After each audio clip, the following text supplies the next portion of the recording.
how to transfer money from Dasher Direct to bank account instantly. Hey guys, in this video, I am going to show you how to transfer money from Dasher Direct to bank account instantly. So make sure to watch this video till the end and let's get started.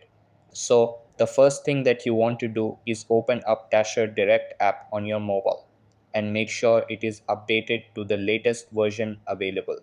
After that, log in or sign up to your account and then you'll be redirected to this page.